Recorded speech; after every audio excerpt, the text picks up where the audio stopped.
Assalamualaikum warahmatullahi wabarakatuh. Pada pertemuan kali ini kita memasuki pertemuan ketiga. Adapun materi yang akan kita bahas pada pertemuan 3 adalah sebagai berikut. Pertama adalah bahan peragi kimia. Bahan peragi kimia merupakan suatu proses di mana timbul lubang-lubang pada adonan roti atau kue dan bertahan hingga tahap pembakaran. Yang dimaksud dengan lubang-lubang pada adonan roti atau kue di sini adalah gelembung udara yang terdapat pada adonan roti atau kue. Jenis bahan peragi kimia yang sering digunakan dalam pembuatan produk patisserie yaitu soda kue dan baking powder. Keduanya memiliki perbedaan. Soda kue belum mengandung kadar asam di dalamnya, sedangkan baking powder sudah mengandung kadar asam di dalamnya. Selain bahan peragi kimia, bahan tambahan yang digunakan dalam pembuatan patisserie adalah bahan pembentuk. Macam-macam bahan pembentuk, yang pertama adalah gelatin.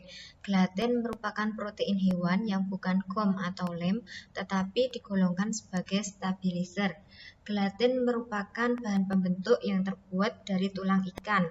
Gelatin yang masih murni, tidak berasa dan tidak berbau. Gelatin yang biasa digunakan dalam produk pastry dan bakery atau patisserie berbentuk lempengan dan serbuk. Gelatin dapat larut dalam air yang mendidih, biasa digunakan dalam pembuatan puding. Bahan pembentuk yang kedua adalah agar-agar. Agar-agar terbuat dari rumput laut. Agar-agar yang biasa kita gunakan sebagai bahan pembentuk ini dalam bentuk serbuk atau serabut dan juga dapat disebut sebagai gelatin nabati. Kemudian bahan pembentuk yang ketiga adalah pektin. Pektin ini adalah bahan pembentuk yang digunakan dalam produk selai. Pektin dapat larut dalam air.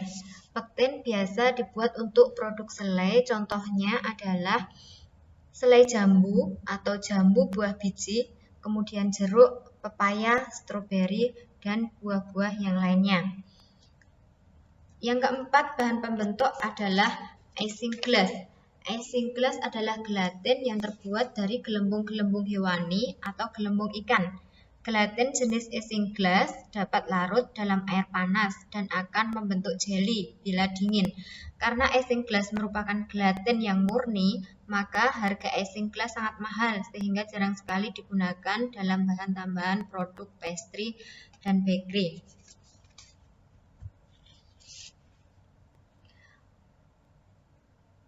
Bahan tambahan pembuat patisserie selanjutnya adalah berupa rempah-rempah. Apa saja yang digunakan sebagai bahan tambahan pembuat patisserie yang berupa rempah-rempah?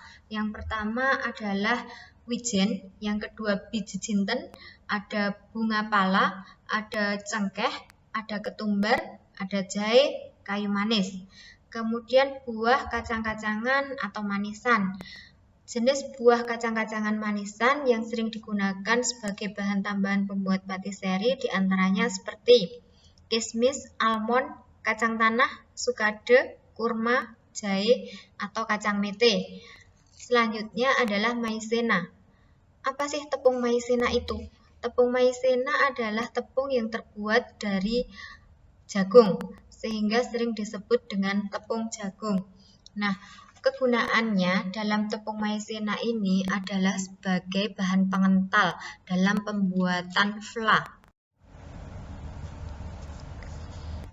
Bahan tambahan selanjutnya adalah kopi. Fungsi kopi. Kopi berfungsi sebagai pemberi rasa dan warna. Kopi yang biasa digunakan adalah kopi dalam bentuk serbuk. Namun, kopi yang masih dalam bentuk biji, kopi kering juga dapat digunakan sebagai garnish atau hiasan pada produk pastry dan bakery. Sekian yang dapat saya sampaikan pada pertemuan kali ini. Terima kasih. Wassalamualaikum warahmatullahi wabarakatuh.